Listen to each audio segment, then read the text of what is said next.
Joan Meaders and lives in Corpus Christi, Texas. Please welcome to the stage Joan Meaders, a survivor of the Freedom Flotilla.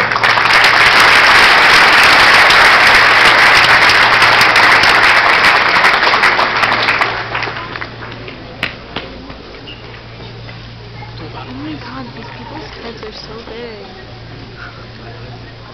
3 days from today is the 43rd anniversary of the attack on the USS Liberty. 3 years ago, 34 Americans died at the hands of the Israelis. So if my mind wanders a bit, please forgive me. The brief topic I'd like to speak about today is where do we go from here? And if you remember anything that I say,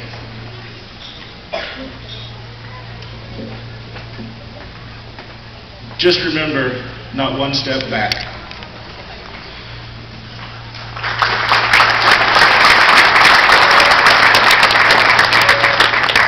We run a peaceful mission, Eastern Mediterranean, no violent people, bringing humanitarian supplies to the people of Gaza. Everybody knows they need it. Everybody knows they don't get it. Well, our congressmen don't get it either.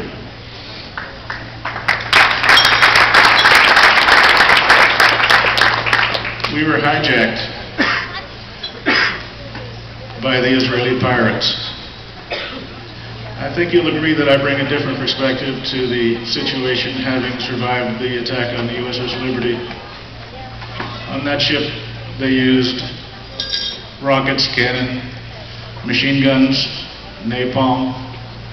They jammed our radios on both U.S. Navy tactical and international maritime distress frequencies. They used unmarked aircraft. Their torpedo boats dropped 5 torpedoes in the water and 1 struck. After they finished their torpedo attack, the torpedo boats circled the ship, firing upon anybody who was topside, helping the wounded, or anybody who was trapped topside. They left the scene, came back about a half an hour later with a offer of help. Of course, we turned them down. After that, the helicopters came out with armed troops in the door that I saw. Others saw them as well.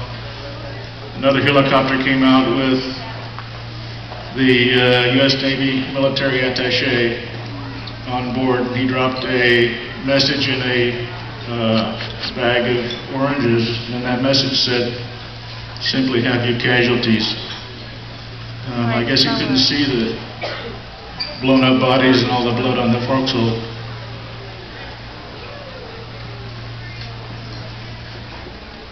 We were lucky last week that they didn't bring all their firepower. They admit they brought paintballs, and they did. I was hit by one. They could have brought the 50 calibers, the 40 millimeters, the torpedoes, but they didn't. My impression of them is that they were very polite, like they were embarrassed to be there. I like to think that they didn't want to be. They said, "Please sit down," and when you sat down, they said, "Thank you." But those 2 words take on a different meaning when they're said with somebody who is standing over you with an M16. Not one step back. The people in Palestine, in Gaza, on the West Bank, need our help. I'm not Muslim. I'm a Christian. There are many people like me. You must reach out to them. Invite them to make these missions of mercy. Open their eyes. I've been lucky. When my father was, a few years after I was born, my father took a job at Aramco. So I lived in Saudi Arabia from the time I was 2 and a half until I was 12. I met many Palestinians and I heard their stories firsthand. In 1980, I went back as an Aramco employee and lived there for 9 years. And I met many more Palestinians. Their stories didn't change. It was the same. They want to go home. We need to find other Americans like me who want to help. I think if we open their eyes, let them go in the flotillas. Instead of 600, next time say 6,000.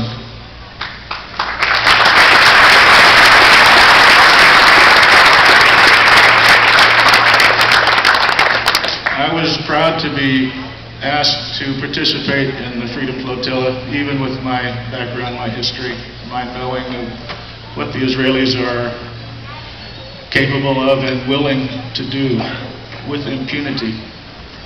The only thing the U.S. government did after the attack on the Liberty was to issue an order ordering the crew of the Liberty not to talk about it.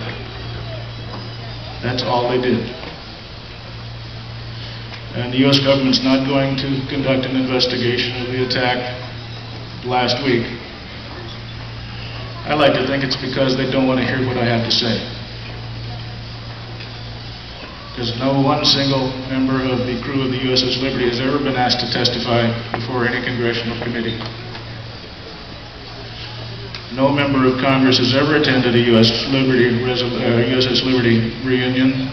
No one member of Congress has ever attended any memorial service for any ship, anybody who was killed on the ship. About 2 years ago, we had a memorial service on the USS. I live in Corpus Christi, Texas. We have a museum there, USS Lexington. It's a big aircraft carrier from World War II. We installed a plaque honoring the 34 who were killed. We had a dedication memorial service. My congressman was invited to attend or to send a representative. It's about 10 minutes from his office. He didn't show up. When I give talks about the USS Liberty to people just like you, Americans, their reaction was, "Oh my God, that was terrible. Would you pass the coffee, please?" We can't have that here. You have to get out and you have to contact these people, educate them, tell them the truth. That's all you have to do is tell them the truth. Convince them to come on the flotilla.